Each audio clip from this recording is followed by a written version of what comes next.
ഏതാ സൗണ്ട് വരുന്നുണ്ടോ? Sound is coming. Sure. Yeah. When we get to heaven, we are anyways going to, gaze at Jesus' face, and along with that, we are going to gaze at each other's face. जब हम लोग स्वर्ग पहुंचेंगे, अगर पहुंचेंगे, तो हम लोग प्रभु यीशु मसीह का चेहरा देखेंगे और एक दूसरे का चेहरा देखेंगे. So why not switch on our cameras so that we can gaze at each other's face today? और इसलिए मैं दरखास्त करता हूं कि अगर ऐसा ही करना है आगे भविष्य में और अनंत काल के लिए करना है, तो भले शुरुआत आज ही क्यों ना कर लें. Okay, let's bow down in prayers, and as we get ready to listen to God's word, may God prepare our hearts for the same. Father, we thank you for this morning, and as we come to your presence, we read these verses. If God is for us, who can be against us? Lord, help us to plumb the depths of it. Help us to understand the greatness of that phrase. Help us to understand the reality, the truth behind that verse. And Lord, as we speak, we know that we are feeble, fragile human beings. We have no ability, no talents of our own to present this to each of us. It is you, O Lord. Therefore, speak through us, asking this in Jesus' precious name. We come to Romans 8, verses 31 to 39. And sorry, the chapter is missing in this slide. और अभी हम लोग उन आयतों को अपने सामने नहीं रख सकते, मगर हम लोग रोमियो 8 उसकी 31वीं आयत से 39वीं आयत तक पहुंच चुके हैं. I wanted to finish off with this session, but the content for the first 4 verses was too much, so I thought I'll divide the session into 2 halves, probably end with the next Sunday. और मैंने सोचा था कि आज के साथ हम लोग ये जो सेशन जो हम लोग कर रहे हैं उसको मैं यहाँ पर समाप्त कर पाऊं, परंतु लगता है कि एक और हफ्ता लगेगा, तो अगले हफ्ते तक हम लोग ये जो सफर जिसमें हम लोग जिस चीजों पे हम ध्यान दे रहे हैं उसको अगले हफ्ते तक हम लोग उसको खत्म कर सकते हैं. What I want you to know this morning is that God is for us. आज जो मैं एक चीज जो आपके सामने रखना चाहता हूं वो ये है कि परमेश्वर हमारे साथ है. Well, we all know that God is for us. The point is, what happens when God is for us? What is that thing that we get when God is for us? हम जानते तो हैं ये बात, और हमने बचपन से सुनी है कि परमेश्वर हमारे साथ है, परंतु सवाल ये उठता है कि हम में से कौन ये जानता है कि ऐसी कौन कौन सी चीज हमारे साथ होगी जब परमेश्वर हमारे साथ है. The reason why Garden of Eden was truly a paradise is not because there was an absence of suffering, but it was paradise because there was this presence, enjoyable presence of God, assuring presence of God in the garden. जो अदन का बगीचा हम लोग जो सुनते हैं वो इसलिए उस प्रकार था क्योंकि ऐसा नहीं था कि वहां पर दुख दर्द कुछ कम था, परंतु वहां पर परमेश्वर वहां पर उसका वास था वहां पर, और मनुष्यों के साथ उसकी सहभागिता थी, और इसलिए उसको अदन का बगीचा कहा जाता है. A presence where relationship with God produced a sense of surety and security. और परमेश्वर के साथ वो जो संबंध जो है वो एक तरीके से लोगों के जीवन में एक सामर्थ्य उत्पन्न करने का एक भाव को हम देखते हैं वहां पर. There are 2 things. These are 2 things which I believe are paramount to human existence: a sense of surety, sureness, and a sense of security. और ये 2 चीजें जो हैं वो मनुष्य के लिए बहुत जरूरी होती हैं. पहले चीज की ये इसका बोध कि ये जरूर होगा, वो जो बोध जो है वो मनुष्य के लिए बहुत जरूरी होता है. और दूसरा चीज मनुष्य के लिए सुरक्षा या सुरक्षित रहना मनुष्य के लिए बहुत जरूरी है. Sin in the garden ripped us of both these categories. परंतु जो पाप जो आदम बगीचे में जो हुआ उसके कारण ये जो 2 चीजें हैं वो हमारे मनुष्य जीवन से, मानव जीवन से वो ये दोनों चीजें निकल गईं. We are living in a world where there is no sense of surety and there is no sense of security. और हम लोग ऐसे जीवन में एक ऐसे देश में और दुनिया में रहते हैं जहां पर हमें सुरक्षा का कोई भाव नहीं है, ना ही हम इस बात के लिए हम हमारा बोध है कि हम जानते हैं कि हमारे साथ यही घटेगा। हमें किसी चीज का कुछ मालूमात नहीं है। The flip side is that we have become anxious, we have become worried, and hence we have become selfish and to a great extent violent. और आज उसके कारण हम लोग कहीं ना कहीं बिल्कुल परेशान हैं। हमारे जीवन में इन सारी चीजों का या कह लो जीवन में बेचैनी हो सकी है, और उसके सबसे अधिक अगर देखा जाए तो इसके कारण हम लोग गुस्से में रहते हैं, और हम लोग ने प्रतिक्रोध करने की कोशिश करी है। हर जगह हम वही देखते हैं। Without the sense of assuredness and sense of security, what we are trying to do always is to cover our end at the cost of anyone, or even at the cost of killing someone. We are so selfish that we want to cover our end at the cost of anything and anyone. पहली चीज यह आश्वासन को प्राप्त करने के लिए, और दूसरी चीज सुरक्षा को प्राप्त करने के लिए मनुष्य कुछ भी करने के लिए तैयार है। वो हिंसा कर सकता है, वो दूसरों को मार सकता है, वो कुछ भी या किसी भी तरीके से कहीं पे भी जाने के लिए वो तैयार है।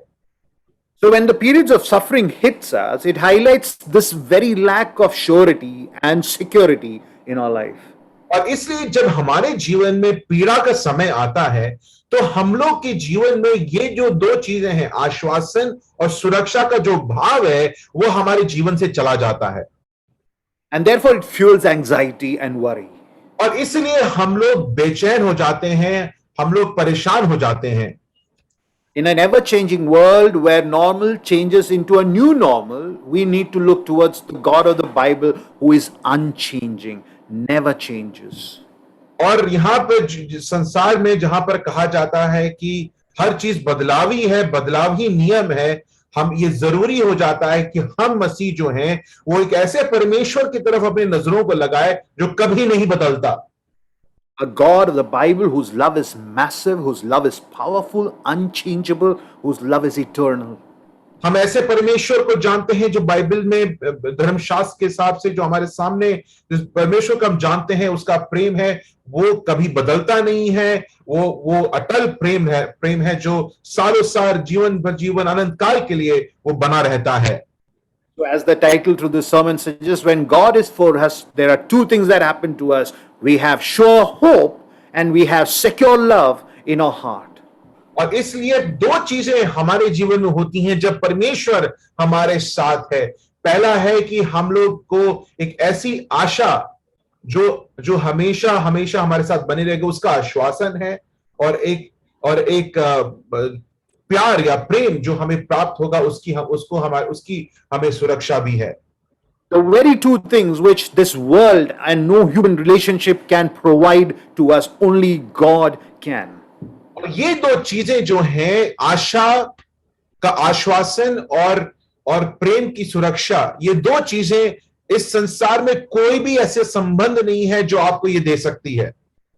There is no career, no job, no bank balance, nothing, no human love, no romantic love, no parental love, no marital love. Nothing can provide us these two aspects of our life, that is secure hope and security of love. और ये दो चीजें जो अगर अपने जीवन में ढूंढना चाहते हैं कि मुझे एक ऐसी मुझे आशा चाहिए, आशा का आश्वासन चाहिए और प्रेम की सुरक्षा चाहिए, जो प्रेम चाहिए जो सुरक्षित है। आप इस संसार में कुछ भी ढूंढ लें, आप अपने बैंक बैलेंस, करियर, नौकरी पेशा, बिजनेस, अपने रिश्तों में अगर इसको ढूंढने की कोशिश करेंगे, ये दो चीजें आपको प्राप्त नहीं होंगी। If anyone had any false notions of security and sureness in hope, COVID just blasted it out completely. आश्वासन और सुरक्षा, आशा में और प्रेम में, अगर ये दो चीजें लोगों को कहीं लगा कि वो उनको जीवन में मिल रहा है या वो आराम से बैठे थे, कोविड ने उसको पूरा तहस नहस कर दिया है। So therefore, let us deliberate on this passage, and I require you to be with me and paying complete attention, because it is easy to lose focus when you are on a Zoom arrangement. But may I urge you, my dear church, please to listen carefully to what I would want to say from this passage as we look through. प्रिय अजीजों, ये होता है कि zoom के माध्यम में जुड़ने में अच्छी बात है, परंतु ये भी होता है कि हम आप ध्यान नहीं लगा पाते, हमारा ध्यान भटक जाता है, मैसेज आ जाता है, कुछ आ जाता है तो हमारा ध्यान भटक जाता है। मगर मैं चाहता हूं, मैं आग्रह करता हूं, आप सबसे नम्र निवेदन करता हूं कि आप मेरे साथ बने रहें और मेरी बातों को, जो वाक्यों को ध्यान से सुने। There are two parts to today's sermon. The first is what we're going to focus today, that is surety of hope, verses 31 to 34. Security of love is what we will focus next Sunday, 35 to 39. और आशा का आश्वासन जो है, आज हम उस पर ध्यान देंगे। While this section, verses 31 to 34, which talks about sure hope, does not use the word hope, if you read through it, you will find hope certainly expressed all over that passage. जब आप 31वीं आयत से 34वीं आयत को पढ़ते हैं तो वहां पर आशा शब्द इस्तेमाल, 31 से 34. Oh, okay, sorry. 31 से 34 जब आप पढ़ते हैं तो आप वहां पर आशा शब्द को नहीं लिखा पाएंगे, परंतु उसका जो, अगर आप उसका एसेंस निकालेंगे, उसका निचोड़ निकालेंगे, तो वहां पर आप आशा को देखते हैं, या आप उसको निचोड़ में आप आशा को देख सकते हैं। Between 18 to 24, Paul has said that the creation is groaning, it is being subjected to futility, but not without hope, because God has subjected it to futility, but in hope of restoration to that ultimate glory. So that is the focus that Paul has brought to us between 18 to 24. 18 से 24वीं आयत में पौलुस ये इस बात को कह रहा है कि परमेश्वर ने इस सृष्टि को कराने में लगा दिया है। ऐसा नहीं कि ये आशा रहित है या इसमें कोई आशा नहीं, या हमेशा ऐसा रहेगा, परंतु आशा के साथ या आशा के कारण परमेश्वर ने सृष्टि को कराने में छोड़ दिया है। और उसी बात को दिखाते हुए पौलुस हमको 18वीं आयत से 24वीं आयत को, इन बातों को हमारे सामने रखता है। So between 18 to 30, we have seen how everything is bound up in the will of God, and how the Spirit is at work in our lives when we are helpless, and how the work of God is ongoing, not just in the historical past, but even in the present, working towards that future of an eternal glory which we await. जितने भी समस्या हमारे सामने, हमारे जीवन में कहीं ना कहीं हमको लगता है कि आशा नहीं है, परंतु पौलुस इस बात को हमारे सामने रखता है कि इन सब के बीच में इस बात को ना भूलें कि परमेश्वर कार्यरत है। परमेश्वर हमारे जीवनों के द्वारा हमारे जीवनों में कार्य कर रहा है। वो आगे उस सब चीजों को का नवीन करने के लिए वो कार्य कर रहा है। And the only motivation for God to do this is His love. He is acting out of love. और परमेश्वर इसलिए ये कार्य इसलिए ही कर रहा है, या हम पर इसलिए कार्य कर रहा है, क्योंकि वो अपने प्रेम के कारण ये सारे कार्य को कर रहा है। And spellbound by this reality, Paul would go on to say that those whom he foreknew, he predestined, and for those whom he predestined, he called, and for those whom he called, he justified, and those he justified, he glorified. That is to say that God is doing what he is doing out of his great love. That's the only motivation in this divine activity. और इसलिए पौलुस कहता है कि इन सब के पीछे, अगर आपको लगता है कि ऐसा क्यों मेरे साथ हो रहा है या ऐसा परमेश्वर क्यों कर रहा है, पौलुस कहता है कि वो सिर्फ और सिर्फ उसके प्यार के कारण ये कार्य को कर रहा है। Paul will claim, with that in the backdrop, he says God is for us. और इसको पृष्ठभूमि में रखते हुए, इसके ऊपर अपने तर्क को बनाते हुए पौलुस इस बात को कहता है कि अगर परमेश्वर हमारे साथ है, with the reality that God is for us, when knowing that history is moving into that ultimate glory, that should fill our heart with assuredness, the surety of that hope.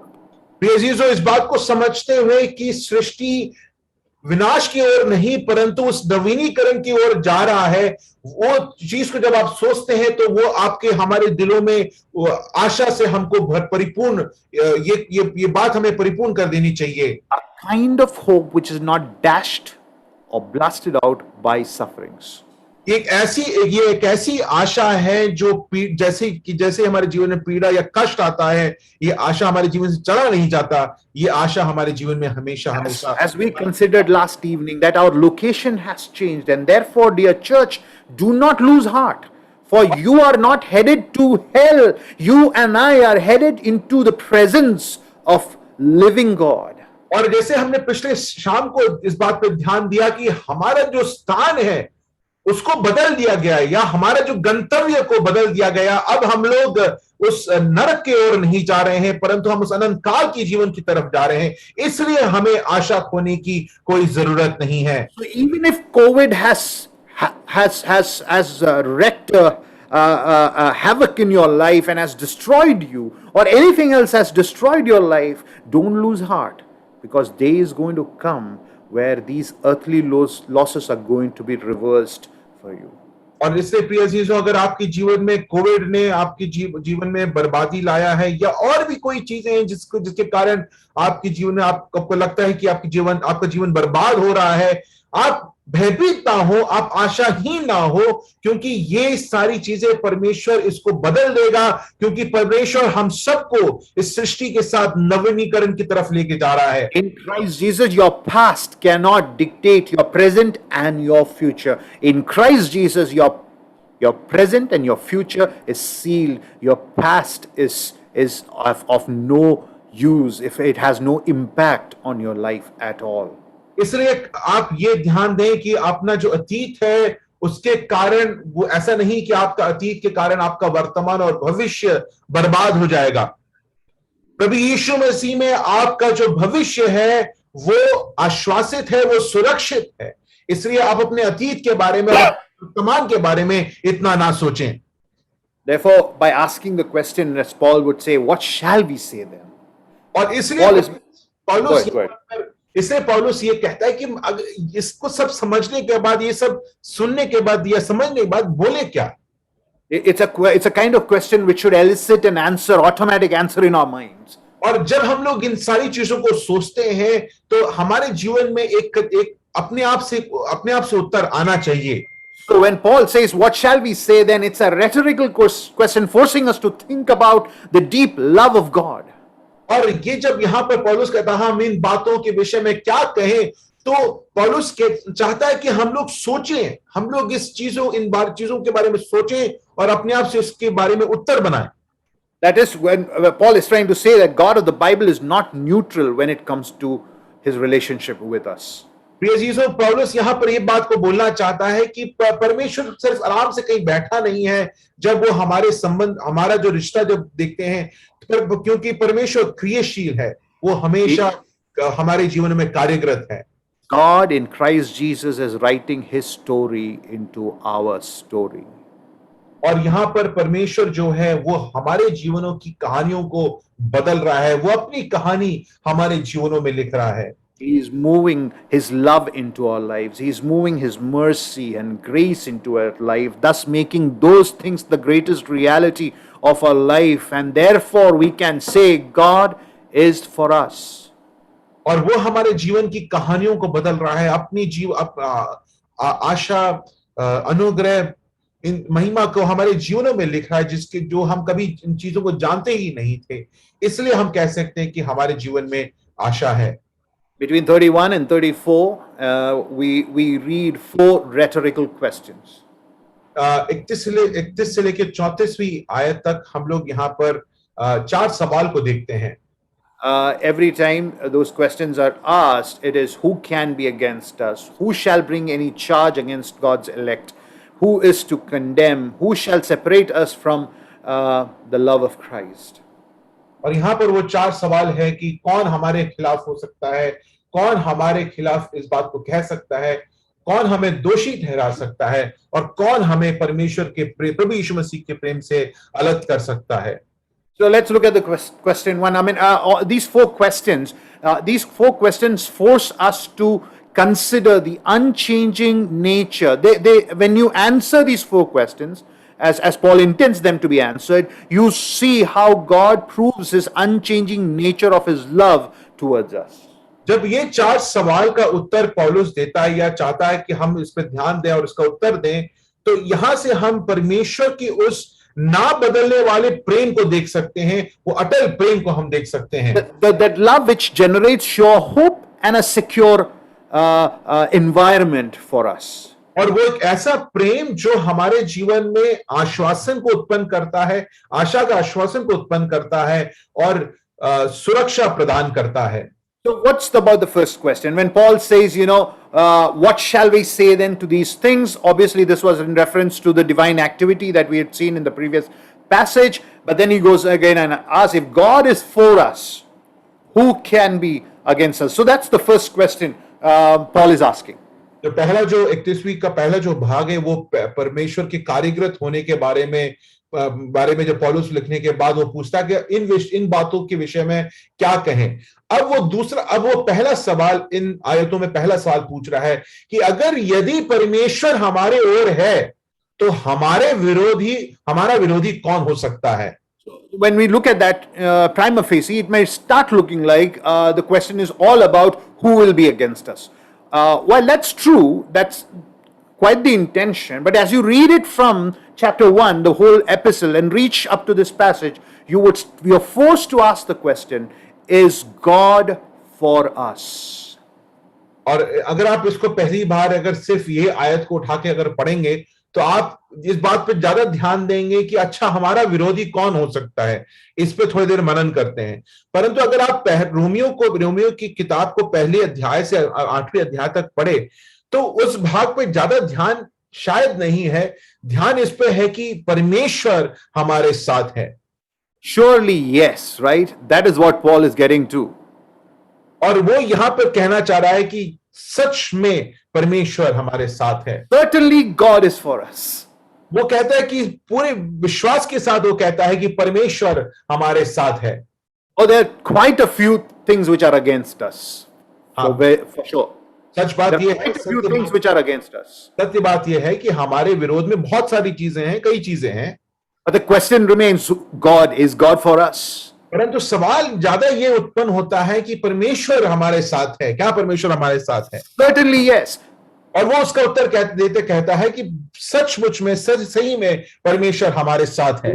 We know our sin is against us. We know our circumstances against us. We know COVID is against us. We know our own self against us. We know the world, the devil, the body, everything against us. Everything is working collaboratively to destroy us, to kill us. और वो कहता है कि और सच बात है कि हमारे संसार में हमारे चारों तरफ हर चीज हमारे खिलाफ है। हम अपने आप से अपने खिलाफ हैं। कोविड, अलग अलग चीजें जो संसार में हैं, वो सारी चीजें हमारे खिलाफ चलती हैं या हमारे खिलाफ होती हैं। परंतु पौलुस इस बात को कहता है कि परमेश्वर परंतु सच में हमारे साथ है। Everything which is against us is desiring to create a doubt, anxiety, worry, and an insecure environment.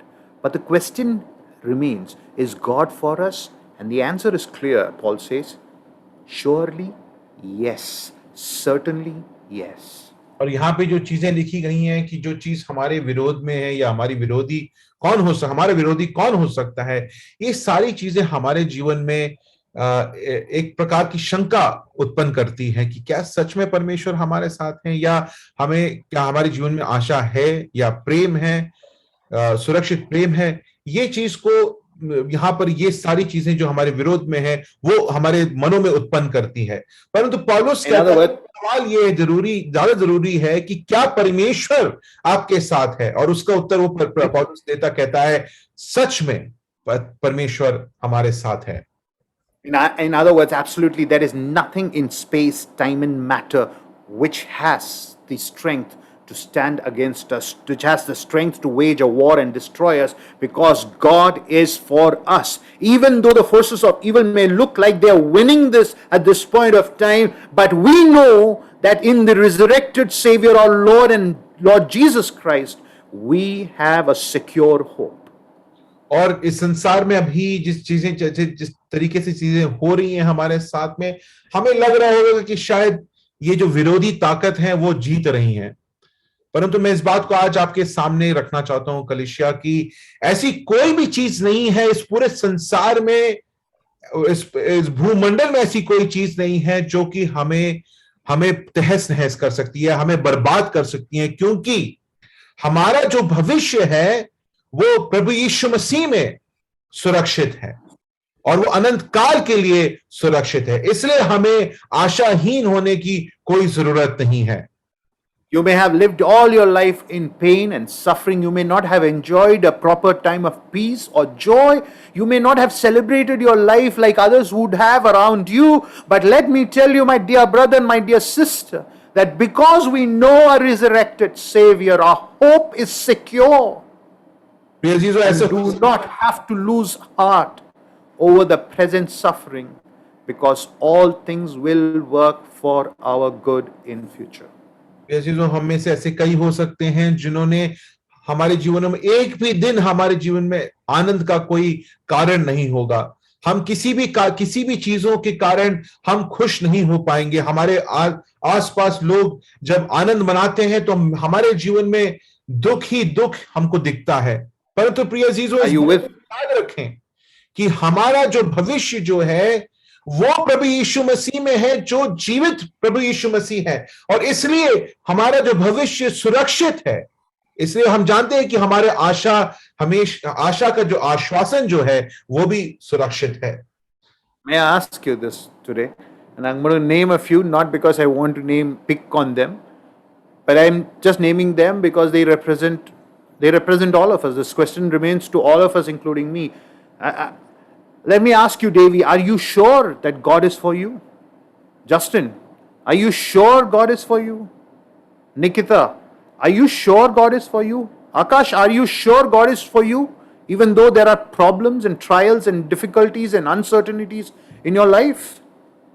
आज मैं इस सवाल को आप में से कुछ लोगों को पूछना चाहता हूं, मगर जब कुछ जो मैं पूछ रहा हूं वो ये नहीं कि सिर्फ आप ही से, मगर हम सबसे ये सवाल पूछ रहे हैं कि भाई डेवी, क्या आप इस बात का भरोसा करते हैं कि परमेश्वर आपके साथ हैं? भाई जस्टिन, बहन निकिता, भाई आकाश, क्या आप इस बात पे भरोसा करते हैं कि परमेश्वर आपके साथ है? आपके जीवन में कठिनाइयां, दुख जरूर होंगी, पर इस बात का क्या आपको विश्वास है कि परमेश्वर आपके साथ है? Paul says he is sure that he knows, he is sure that God is for him. Sorry, who said? Paul says he is sure that God is for him. पौलुस इस बात को हमारे सामने कहता है कि मुझे विश्वास है, मैं दृढ़ विश्वास रखता हूं कि परमेश्वर मेरे साथ है। Why is he sure? Because God has put it on display on the cross. और वो क्यों इस बात से आश्वासित है? क्योंकि वो कोई मन गढ़ंत कहानी को नहीं देखता, यहां पर किसी की कहानी को नहीं सुनता, परंतु वो प्रभु यीशु मसीह को उस कलवरी क्रूस की ओर देखता है, उस ऐतिहासिक घटना को देखता है और कहता है, इसके कारण मैं जानता हूं, मैं आश्वासित हूं कि परमेश्वर मेरे साथ है। Paul says evidence on the cross points to the reality that there is only one truth, that God is for us. जब मैं इस पौलुस कहता है, जब मैं इस ऐतिहासिक घटना को देखता हूं, उस क्रूस की उस सच्चाइयों को देखता हूं, तो मेरे जीवन में इस बात की पूर्ण आश्वासन हो जाता है कि परमेश्वर सच में मेरे साथ है। He realizes that in Jesus Christ, God has actually positioned himself over Paul. और इस बात को समझता है कि क्रूस को जब वो देखता है तो वो देखता है कि परमेश्वर अपने आप को प्रभु यीशु मसीह के द्वारा पौलुस के जीवन में अपने आप को प्रतिलक्षित करता है। This is not a mere statement by the friends, when they say we are with you, you just keep fighting your battle. हम तुम्हारे साथ है statement. This is not a हम तुम्हारे साथ है statement. और हम लोग कई बार जब दिक्कत होती है, मुसीबत होती है, लोग कॉल करते हैं या मिलने आते हैं, कहते हैं कि डर नहीं, कोई बात नहीं है, हम तुम्हारे साथ हैं। ये ऐसी कथन नहीं है। यहां पर परमेश्वर इस बात को कहता है और उसका दृढ़ निश्चय हमको इसलिए मिलता है क्योंकि हम उस क्रूस को देख पाते हैं। Because there was a time when God was against us. समय बिल्कुल सच बात यह भी है कि एक समय था कि परमेश्वर हमारे खिलाफ था। We were born enemies. We were born in sin, enemies to God. वचन जिस प्रकार हमें कहता है कि हम लोग पाप में हम जन्मे थे और हम परमेश्वर के खिलाफ शत्रुगण थे। The wrath of God had kindled against us. परमेश्वर का जो क्रोध है वो हमारे खिलाफ ज्वलित था। But no more, says Paul, when he looks at the evidence of the cross and the resurrection of our Savior, Lord Jesus Christ. परंतु पौलुस उस क्रूस की ओर देखते हुए कहता है कि अब ऐसा नहीं है। इस क्रूस की सच्चाइयों को जब मैं देखता हूं, ये जो ऐतिहासिक घटना को देखता हूं कि मेरा प्रभु यीशु मसीह यहां पर मरा और तीसरे दिन जी उठा, अब मैं कह सकता हूं कि मेरे साथ है। Paul says, my proof is that he did not spare his own son. और वो यहाँ पर कहता है कि अगर मुझसे कोई प्रमाण पूछता है कि ऐसे तुम कैसे कह सकते हो, तो वो 32वीं आयत में कहता है, जिसने अपने निज पुत्र को भी ना रख छोड़ा. He gave himself, the Son, up, an act initiated by God himself, out of love. 32वीं आयत में अगर कलीसिया मेरे साथ इसको जवाब पढ़े कि मुझे ये प्रमाण कहां से मिलता है, क्योंकि जिसने अपने 32वीं आयत में जिसने अपने निज पुत्र को भी ना रख छोड़ा, परंतु उसे हम सब के लिए दे दिया. Our Heavenly Father, who willed the death of His only begotten, beloved, well-pleased Son for our benefit. That is why Paul says God is for us. Who can be against us? हमारी भलाई के लिए, हमारे उद्धार के लिए, हमारे छुटकारा के लिए महान पवित्र परमेश्वर, पिता परमेश्वर ने अपने इकलौते पुत्र को कलवरी क्रूस पर दे दिया, या उसको मरने के लिए उसने स्थापित किया. If God gave up His Son for us, there is absolutely no limit to the flow of His love into our life, no limit for the flow of grace into our life, my dear friends. इस बात को याद रखें, जिस पिता ने अपने इकलौते पुत्र को हमारे लिए दे दिया है, आप उससे और क्या चाहते थे? ये कह सकते हैं कि वो और चीजें आपसे रोक सकता है? वो हमारे जीवन में अनुग्रह का जो बहाव को नहीं रोकेगा, उस प्यार के उस बहाव को कभी नहीं रोक सकता है. This love of God has no limit and no caution and no doubt. It just keeps flowing. और इसलिए ये जो प्रेम जो है परमेश्वर पिता की परमेश्वर की तरफ से जो प्रेम हमें मिलता है, उसकी कोई सीमा नहीं है. ऐसा कोई समय नहीं आता कि जहां पर वो रुक सकता है. वो हमेशा हमेशा के लिए हमारे साथ है.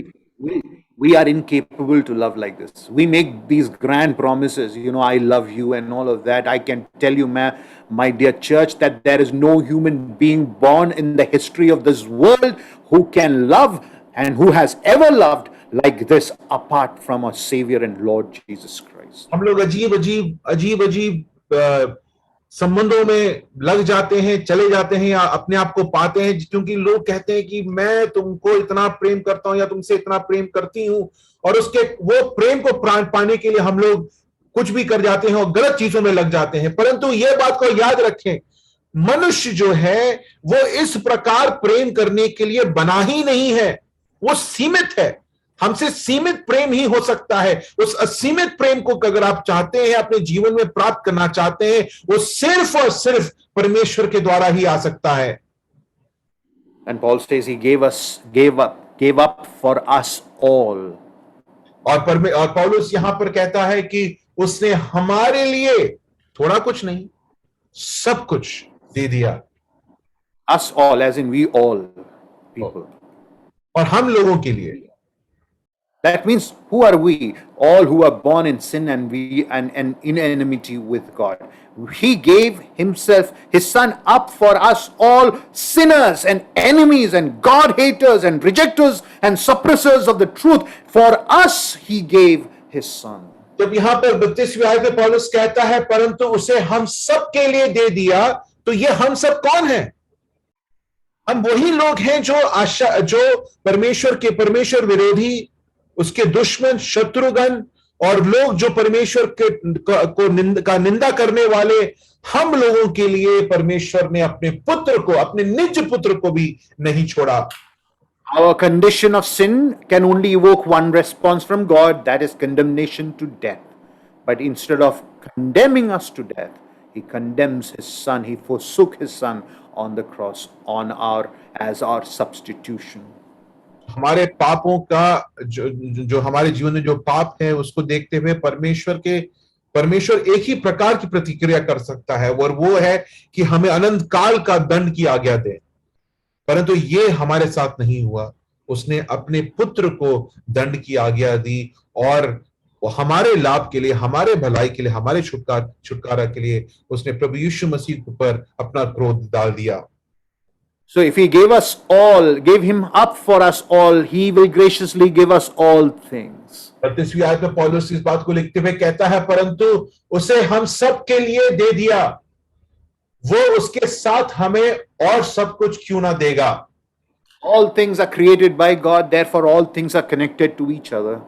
सब चीज परमेश्वर के द्वारा बनाई गई हैं और इसलिए सब चीजें एक दूसरे से जुड़ी हुई हैं। And somewhere it is going to be connected to you in your life. That clearly means that nothing in this universe is random. और वो इसलिए कहीं ना कहीं ये सारी चीजें आपसे भी जुड़ी हुई हैं। आप ये नहीं कह सकते कि ये सारी चीजें जो हैं वो बिना सोचे समझे ऐसी बना दी गई हैं। Everything in the creation is an act of love, and love has pursued us, my dear friends.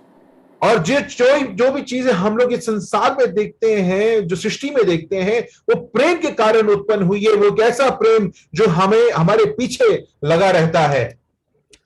He will give it all to you because he loves you, and he cannot stop loving you because there was no starting point where he started to love you. He eternally loves you. प्रिय जीसो, इस प्रेम को इसलिए नहीं रोका जा सकता क्योंकि इसका कोई रोकने का समय नहीं है, क्योंकि इसका कोई शुरुआत नहीं था। समय पहले से परमेश्वर हमसे प्रेम करता है और वो प्रेम अनंत काल का है। उसको आप रोक नहीं सकते हैं, अगर चाहते भी हैं तो नहीं रोक सकते हैं। His love is not like a scheme we subscribe to. It's not like Jan Dhan Yojana, where if you meet the merits of the scheme, you are beneficiary of the scheme. और ये कोई ऐसी योजना नहीं है जहां पर अगर आप मनरेगा देखें या कोई जनधन योजना देखें कि अगर ये सारी चीजें कर ली आपने तो आपको ये सब फायदे मिल सकते हैं। Paul is not talking about a scheme here. He's not talking about a weak faith here. He's not talking about a religion here. He's talking about a muscular good news, a massive good news. He summarizes the gospel and he says, God is for us.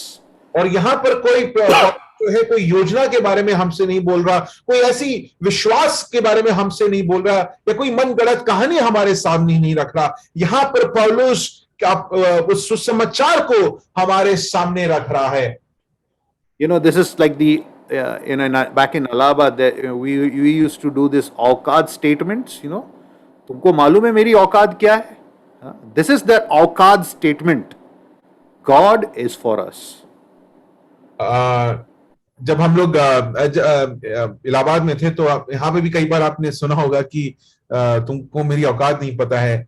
अगर मसीहत में अगर देखा जाए तो हम इसको इसलिए बोल सकते हैं क्योंकि परमेश्वर हमारे साथ है और कुछ नहीं।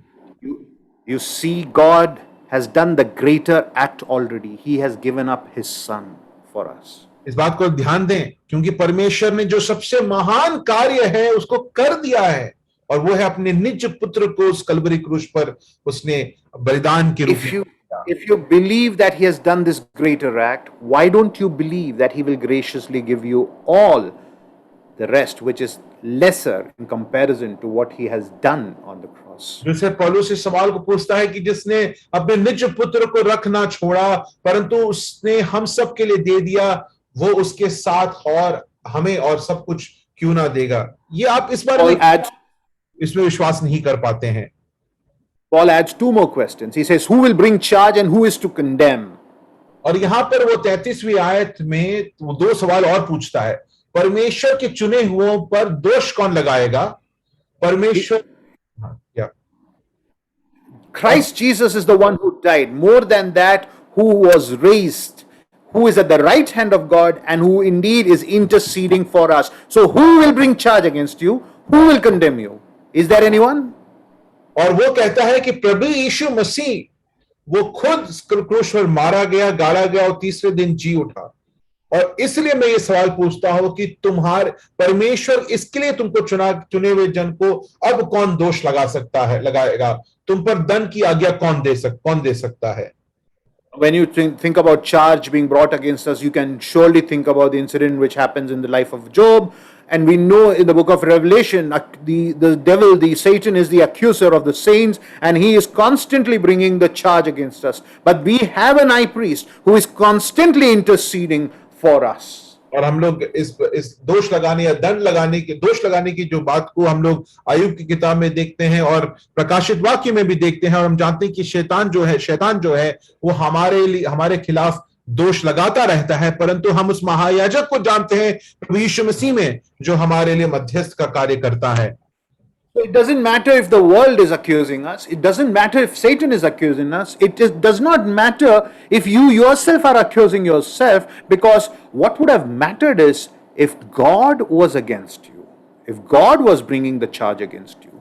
He does not now, because he has taken the charge and put it on the Son. He's taken our condemnation and put it on the Son. And therefore Paul would say in the beginning of this chapter, there is no condemnation for those who are in Christ Jesus.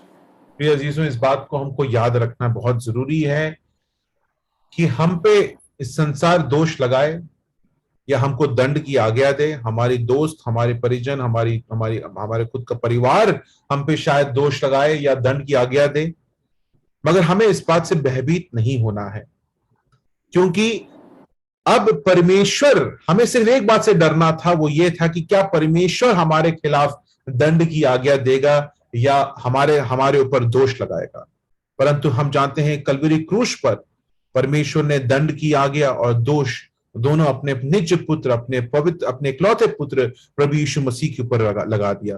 और इसलिए इसके कारण हम लोग को किसी बात से डरने की कोई आवश्यकता नहीं है।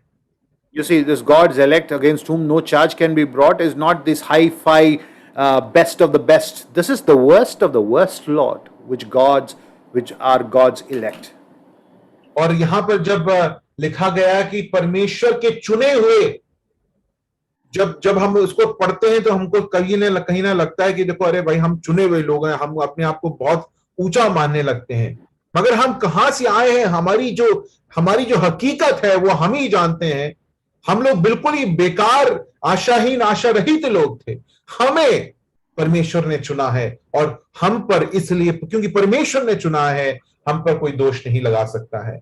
This is the issue we face. Let me explain that. Satan reminds us of our sins. क्योंकि हम लोग इतने बेकार लोग थे और हमारे जीवन में इतना पाप भरा हुआ है और था, इसलिए शैतान जो है वो दोष लगाने से कभी चूकता नहीं है और वो पीछे नहीं हटता। And he fills us with guilt. और इसलिए वो हमारे जीवन में वो हमारे जीवन में गिल्ट की जो भावना है या अपराध बोध जो है वो हमारे जीवन में भर देता है।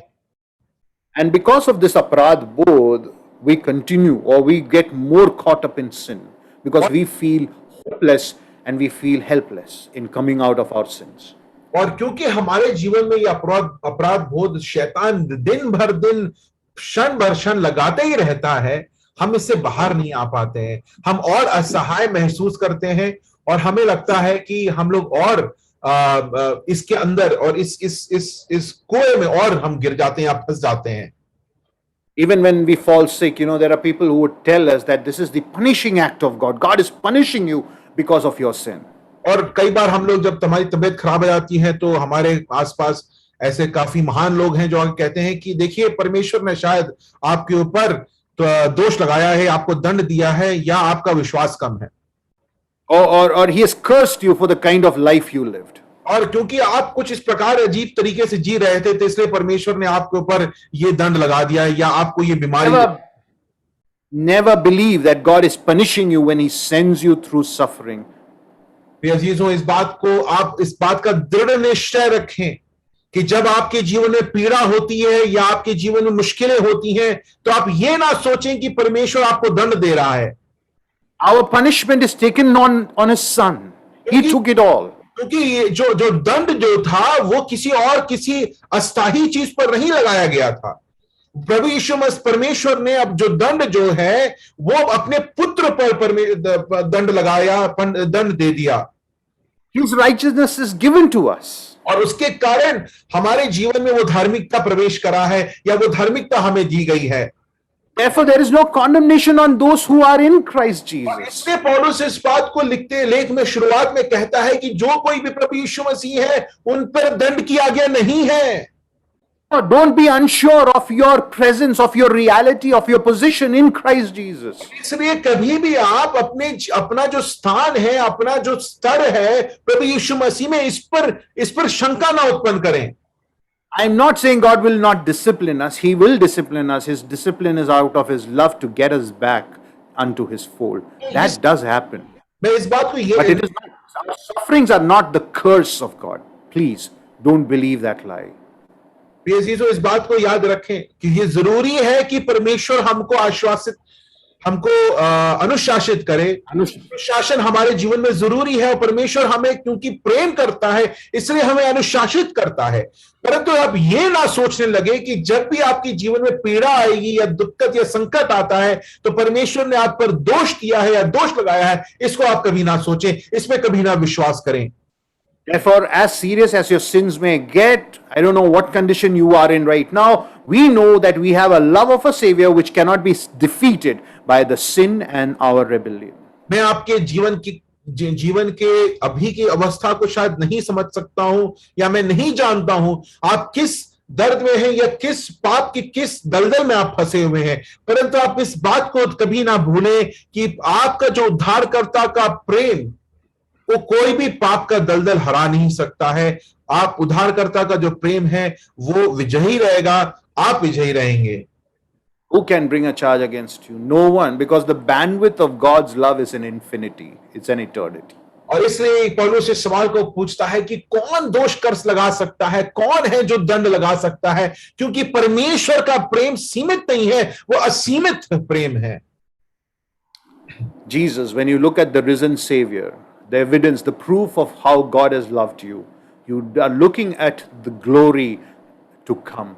That is what the glorious future will look like. जब आप सबूत ढूंढते हैं, प्रमाण ढूंढते हैं, हम लोग अपने जीवन में हर चीज में प्रमाण ढूंढते हैं कि क्या ये बंदा मुझसे सही में प्रेम करता है, और हम लोग प्रमाण ही ढूंढते रह जाते हैं। परंतु जब हम उस कलवरी क्रूस को देखते हैं, एक ऐतिहासिक घटना को देखते हैं जो सबसे बड़ा प्रमाण है प्रेम का, हम फिर भी भूल जाते हैं, हम चूक जाते हैं, हमें याद नहीं रहता, और हम लोग उस आने वाले उस महिमा को नहीं देख पाते हैं। अब उस प्रमाण को देखते हुए आने वाले उस महिमा को भी हम देखने से चूक जाते हैं और हम अपने ही जीवन की पीड़ा में फंसे रह जाते हैं और हार मान लेते हैं। In coming days, in the times to come, sorry, that's not what I intended.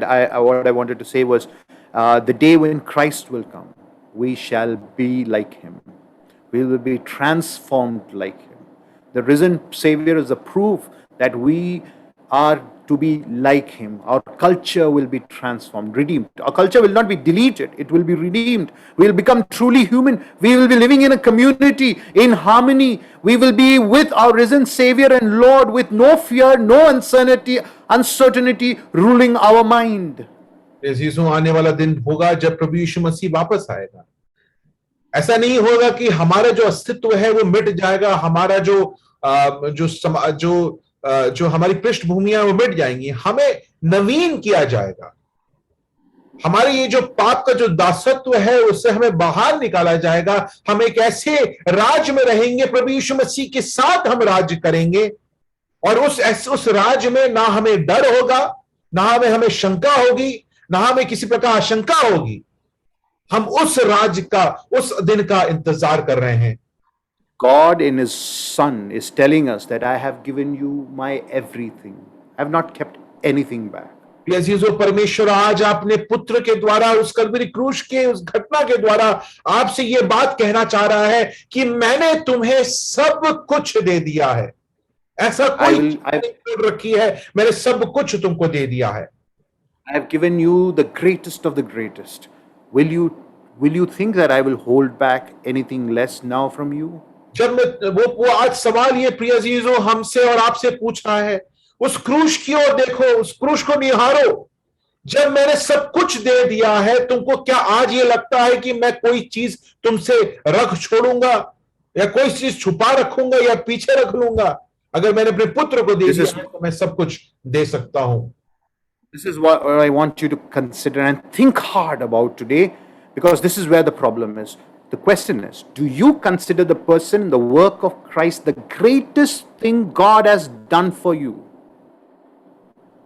सवाल बहुत महत्वपूर्ण ये है जो हमें पूछना है अपने जीवनों में, आज नहीं आने वाले दिनों में, कि क्या आप उस कलवरी क्रूस के मृत्यु को परमेश्वर का सबसे महान कार्य समझते हैं, अपने जीवन में सबसे महान कार्य समझते हैं?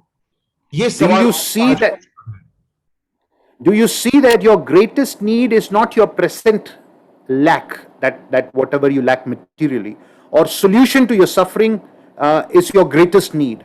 Rather, it is the redemption that Jesus has accomplished on your behalf for your sin. हम उस दिन परेशान होना बंद करेंगे जब हम इस बात को समझेंगे कि मेरी सबसे बड़ी जरूरत ये नहीं है कि मेरा वर्तमान का जो जो संकट है वो टल जाए या मेरा जीवन ठीक हो जाए, परंतु मेरी जीवन का सबसे बड़ा जरूरत यह है कि मैं परमेश्वर में मेरा भविष्य वो सुरक्षित हो, मुझे वो जो कल्वरी क्रूस पर जो जो जो हुआ है उसके कारण मैं मुझे उद्धार मिल चुका है, वो अगर मैं अपने जीवन का सबसे बड़ा जरूरत मानता हूं और वो पूरी परमेश्वर ने उसको आपके जीवन में पूरा कर दिया है, तो आप किसी बात से डरने की जरूरत नहीं है। We are facing a problem in the society. That's a huge problem. And all of a sudden, it's become the center of our life. Everything started revolving around this huge problem. And that keeps us forgetting what Jesus has done for us. You could be facing your problems too. I don't know what your problems are. I mean, there are so many which I know. You know, some of us have no jobs. Or some of us are lacking in basic amenities at our homes and various things. These things could engulf us so much that we lose track and sight of the greatest thing God has done for us, and we become anxious and worried and troubled in our heart. अजीजों, दिक्कत यह है कि हम लोग परमेश्वर ने जो Calvary प्रभु यीशु मसीह के द्वारा कल्वरी क्रूस पर जो किया है उसको हम अपने जीवन में सबसे बड़ी बात नहीं मानते हैं, और इसके कारण हम अपने वर्तमान में इतना फंस जाते हैं कि हमारे सामने जो दिक्कतें हैं उसी को हम सब कुछ मान लेते हैं, हमारा जीवन उसी के चारों तरफ घूमने लगता है। बात सत्य है कि हमारे जीवन में अलग अलग दिक्कतें हैं, मेरे जीवन में है, मैं सोसाइटियों में दिक्कतें हो रही हैं और आपके जीवन में भी हैं, हम में से कई हैं जिनको नौकरियां नहीं है या घर में आर्थिक समस्याएं काफी हैं, परंतु अगर हम परमेश्वर के इस महान कार्य को सबसे बड़ा कार्य नहीं मानते हैं तो हम लोग अपने वर्तमान में बिल्कुल ही व्याकुल रहेंगे, शंका में रहेंगे और यही हमारा जीवन रहेगा। We have started viewing our needs and lacks in this earthly journey much bigger than the redemptive work of God in Christ Jesus. और इसमें कोई बड़ी बात नहीं होगी इस बात को कहने में कि हम अपने जीवन की जो समस्या, संकट, पीड़ा, जो जो जो जो सारी चीजों को हम परमेश्वर के उस महान कार्य जो कल्वरी क्रूस पर उसने प्रभु यीशु मसीह के द्वारा किया उससे बड़ा मानते हैं। Paul says that God has paid the greatest price, has done the greatest act. पौलुस यहाँ पर कहता है कि परमेश्वर ने सबसे बड़ा दाम चुका दिया है, सबसे बड़ा कार्य कर दिया है। This is the greatest act of love that you can ever imagine.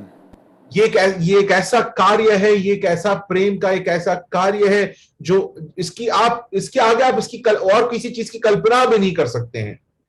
His love is infinitely stronger than any human unfaithfulness. और ये जो प्रेम जो है वो मनुष्य की जो अविश्वास योग्यता है उससे भी परे है। We are weak and we are fragile, clinging on to Him and thus celebrating this life amidst all the weakness, suffering, problems and persecutions and failures. हमारे जीवन में मुश्किलें हैं, परेशानियां हैं, पीड़ा, संकट हैं और हम लोग बिल्कुल नाजुक हैं अपने जीवनों में, परंतु उसी समय हम परमेश्वर के पास, परमेश्वर के साथ उसके ऊपर अपने आप को लगाए रहते हैं, जिसके कारण हम सामर्थ को प्राप्त करते हैं और इन सब से बाहर निकलने की सामर्थ को पा पाते हैं। Therefore, Paul says, let there be an unshakable surety in your life. इसलिए पौलुस कहता है कि आपके जीवन में एक ऐसा आश्वासन हो जिसको कोई तहस नहस ना कर पाए। May not the past fill you with the guilt of sins that has happened. अजीजों, ऐसा ना हो कि आपका अतीत में जो पाप आपने किया है उसका अपराध बोध आपको भर के आपको खत्म कर दे। You may have gone through a terrible past. Your experience would have been of unimaginable sorrow, suffering, and exploitation and abuse. But at the cross, it loses its hold, the grip on your life, because you are now gripped by this secure hope in Christ Jesus. आपका भविष्य में, आपका जो अतीत जो है उसमें बहुत सारी दिक्कतें होंगी, आपका वर्तमान में भी आप अपने जीवन में बहुत मुश्किलों को झेल रहे होंगे। आप उसके कारण आप पूर्णतः उसमें आप फंस चुके होंगे, उसके आगे आप देख नहीं पा रहे होंगे, परंतु मैं आग्रह करता हूं कि आप उस क्रूस की ओर देखें। May not the worries of the present overpower you. May not the uncertainty of future overwhelm you, but be rather overwhelmed by this great love, by this great act of salvation, of redemption that we see on the cross. प्रिय भाइयों बहनों, प्रिय अजीजों जो आज हमारे साथ जुड़े हैं सीबीएफ कलीसिया, मैं इस बात को आपके सामने रखना चाहता हूं कि वर्तमान के मुश्किलों से आप विचलित ना हो। आप ऐसे ना हो जाएं कि आप अपने जीवन में हार मान के बैठ जाएं। आप अपनी परिस्थितियों से इतने परेशान होकर आप उस अनिश्चितता जो आपके जीवन में है उसके कारण आप ऐसा ना हो कि आप हार मान जाएं, परंतु मैं चाहता हूं कि आप मेरे साथ उस क्रूस को देखें, उस महान उस छुटकारा को देखें जो परमेश्वर ने प्रभु यीशु मसीह के द्वारा हमें दे चुका है। वो महान कार्य हो चुका है, उसको आज मेरे साथ आप देखें। Paul starts off this passage by asking, what shall we say then to these things, which are obviously in reference to the previous verse where he's talked about the divine activity, how God foreknew, how he predestined, called, justified and glorified. But I want to ask that question in a different way as I end. और 31वीं आयत के पहले भाग में जब वो पूछता है कि इन बातों के विषय में क्या कहें, वो 29वीं आयत से लेके 29-30वीं आयत को कहते हुए कहता है कि जिसको उसने पहले पहलौठा ठहराया, पहले उसको बुलाया उनको ठहराया और उनको महिमा दी गई, उसके लिए पौलुस इस बात को कहता है कि इसके लिए मैं क्या कहूं। परंतु मैं उसको एक दूसरे तरीके से आपसे पूछना चाहता हूं। What can we say if COVID strikes us? We can say God is for us. What can we say if we lose our job? We can say God is for us. What can we say if we are taken sick and are struggling? God is for us. What can we say if we are struggling to meet a financial need? We can say God is for us. What can we say if our loved ones forsake us? We can say God is for us. That statement applies to every area of your life, my dear brothers and sisters. प्रिय अजीजों, परमेश्वर हमारी ओर है, परमेश्वर हमारे साथ है। वो हमारे जीवन के हर एक चीजों पर प्रभाव डालता है या उसके ऊपर है। हमारे जीवन में कोविड ने हमको मारा होगा तो हम ये कह सकते हैं सच बात है, परंतु परमेश्वर हमारे साथ है। नौकरी हमारी चली गई होगी, परंतु इस बात को कहें कि परमेश्वर हमारे साथ है। एक बहुत ही अब्यूसिव रिश्ते में आप होंगे और उसके कारण आप परेशान होंगे, परंतु आप कहें कि परंतु परमेश्वर हमारे या मेरे साथ है। चाहे जो भी वर्तमान हो उससे आप विचलित ना हो, उससे आप परेशान ना हो, पर इस बात को कहें कि परमेश्वर मेरे साथ है। Do one thing, Christ has died and has risen again, and in him God has done the greatest act of all. Therefore he will not withhold anything else from you which is to your good. परमेश्वर ने हमारे जीवन में सबसे महान कार्य कर चुका है, जो कि वो जहां पर उसने अपने इकलौते पुत्र प्रभु यीशु मसीह को हमारे पापों के कारण उस कल्वरी क्रूस पर बलिदान के रूप में दे दिया। और Find your hope. Yeah, go ahead. और उसके कारण हम इस बात को कह सकते हैं कि पिता परमेश्वर जब अपने पुत्र को नहीं छोड़ा, वो हमारे लिए कोई भी चीज हमारे जीवन से नहीं रख छोड़ता, वो हमको हर चीज देगा। Find your hope, your joy in him, even when you are in the heights or the depths of your suffering. Be sure, my dear church, be sure of his love in Christ Jesus. Be sure of his love in Christ Jesus. Thank you. प्रभु यीशु मसीह में जो आपका प्रभु यीशु मसीह का जो प्रेम है आपके जीवन में, उस पर आप विश्वास रखें। आपके जीवन में जो कुछ भी हो, जो भी दिक्कतें हो, उससे विचलित ना हो, उससे परेशान ना हो, परंतु प्रभु यीशु मसीह के प्रेम पर विश्वास रखें। ये मैं निवेदन करता हूं और धन्यवाद।